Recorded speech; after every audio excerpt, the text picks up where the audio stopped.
I'm in the middle of an interrogation. This moron is giving me everything. I don't give everything. This is Black Widow, aka Natasha Romanoff, the formerly brainwashed Russian super spy turned Avenger in the Marvel Cinematic Universe.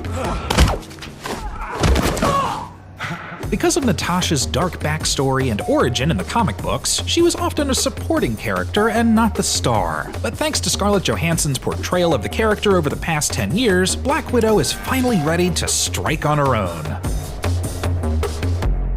Created in 1964 by Stan Lee, Don Rico, and Don Heck, Black Widow first appeared as a Russian spy antagonist in Tales of Suspense issue number 52 featuring Iron Man. But this gorgeous new menace actually looked a lot different from the Black Widow we're all familiar with. She looked like a sassy dame ready for a night out on the town. Slowly but surely, her look evolved into something more appropriate for combat and sleuthing after Amazing Spider-Man issue number 86 in 1970. Some fans actually theorized that the inspiration for this design came from another Avenger, Emma Peel of the British Avengers TV series. Natasha defected to the US thanks to a short-lived romance with Hawkeye and would go on to work with the US government, S.H.I.E.L.D., and the Avengers. She teamed up with them on and off throughout the following decades, as well as other heroes like Daredevil and Spider-Man.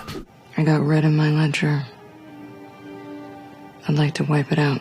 But how did Natasha Romanoff become this deadly femme fatale? Details of her origin in comics are a little scattered and conflicting at times. However, the main consistent plot points are that she was born in the Soviet Union as Natalia Alianova Romanova sometime around World War II, orphaned, adopted by Ivan Petrovich, and eventually handed over to the USSR's Black Widow Ops program, aka the Red Room. It's there that she was trained to be a deadly lethal spy, brainwashed into being the perfect killer, and forcibly given de-aging formula. But the Red Room isn't all that bad. They do offer ballerina classes. Even after becoming a key member in the Marvel comic book world, she didn't really appear in other media. She popped up briefly in the 1966 cartoon The Marvel Superheroes, as well as the 2006 direct-to-video Ultimate Avengers movies. In 2004, the idea of a Black Widow film began floating around with X-Men and X2 scriptwriter David Hayter attached. Ultimately, though, that project was abandoned. However, things drastically changed for Black Widow in 2010, all thanks to Scarlett Johansson's scene-stealing, ass-kicking performance in Iron Man 2.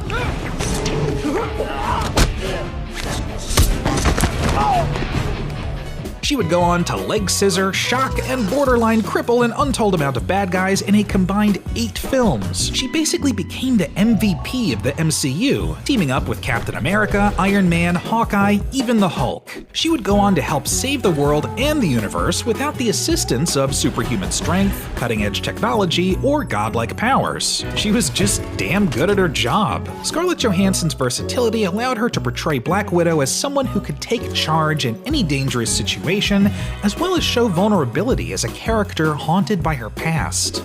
This family.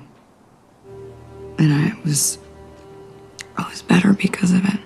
And now, finally, Black Widow is front and center in her own movie. Taking place between the events of Captain America Civil War and Avengers Infinity War, audiences will get the chance to explore Natasha's backstory as she teams up with Red Guardian and another Black Widow, Yelena Belova, to go head-to-head with Taskmaster and the horrors of the Red Room. Beyond that, the future of Black Widow is cloaked in mystery for the time being because, spoiler alert, she did die in Avengers Endgame. But regardless of her past or her future, the Avengers and all of the MCU wouldn't be the same without her.